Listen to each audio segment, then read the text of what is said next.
18 মাস পর তিহার জেলের বাইরে অনুব্রত মণ্ডল।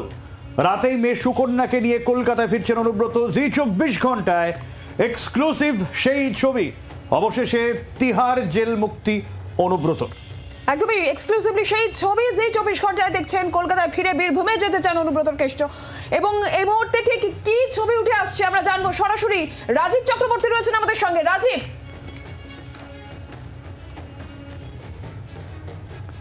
ঠিক 9টা 21 মিনিট তিহার জেলের গেট থেকে 3 নম্বর গেট থেকে বেরোলেন অনুব্রত মণ্ডল এবং যখনই তিনি বেরোলেন অধীর আগ্রহে অপেক্ষা করছিলেন তার কন্যা সুকন্যা মণ্ডল।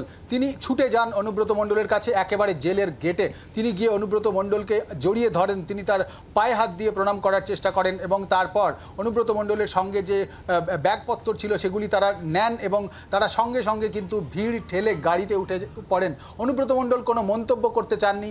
যে আগ্রহ আমরা দেখছিলাম যে অনুব্রত মণ্ডলের আজকের আশা, যখন তিনি জেল থেকে বেরোচ্ছেন তখন তার বীরভূম থেকে, তার জেলা থেকে তার অনুগামীরা, একাধিক অনুগামী, বেশ কিছু অনুগামী তারা এসেছেন এবং তারা অনেকেই চোখের জল ফেলছেন, সেই ছবি আমরা দেখলাম। এবং অনুব্রত মণ্ডল এখন সোজাসুজি কিন্তু যাচ্ছেন বিমানবন্দরের উদ্দেশ্যে। বিমানবন্দরে গিয়ে তিনি রাতের বিমানেই কলকাতায় ফিরবেন এবং রাতের বিমানেই তিনি কিন্তু কলকাতায় ফিরে বীরভূম যাওয়ার চেষ্টা করবেন এবং বীরভূম যাওয়ার সম্ভাবনাই বেশি, এমনটাই কিন্তু জানা যাচ্ছে। আমরা অনুব্রত মণ্ডলের যে কনভয় সেটিকে ফলো করছি এবং তার সঙ্গে আমরা রয়েছি। তার যে কয়েকটি গাড়ি রয়েছে সেই গাড়ি একেবারে তার অনুগামীরা তাকে সঙ্গে নিয়ে যাচ্ছেন। সেই আমি তোমাকে দেখাবো যে আমার সামনের যে দাঁড়িয়ে রয়েছে গাড়িটি দেখতে পাচ্ছ, এর মধ্যেই কিন্তু রয়েছেন অনুব্রত মণ্ডল এবং সুকন্যা মণ্ডল। সুকন্যা মণ্ডল এবং অনুব্রত মণ্ডল তারা এই গাড়িতেই রয়েছেন।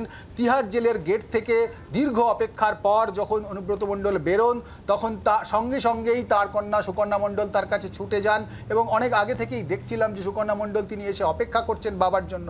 তিনি কিন্তু কয়েকদিন আগেই জামিন পেয়েছেন, তিনি কলকাতায় ফিরবেন বাবার সঙ্গে এই আগ্রহ নিয়েছিলেন এবং শেষমেশ তিনি কিন্তু বাবার সঙ্গেই ফিরছেন এবং এই মুহূর্তে তিনি বিমানবন্দরের উদ্দেশ্যে রওনা হয়েছেন। বিমানবন্দরে ঠিক অনুব্রত মণ্ডল যে গাড়িটিতে রয়েছেন, আমরা ঠিক তার পেছনের গাড়িটিতেই রয়েছি, এই গাড়িটিতেই রয়েছেন অনুব্রত মণ্ডল এবং তার কন্যা সুকন্যা মণ্ডল। তারা বিমানবন্দরের উদ্দেশ্যে রওনা হচ্ছেন।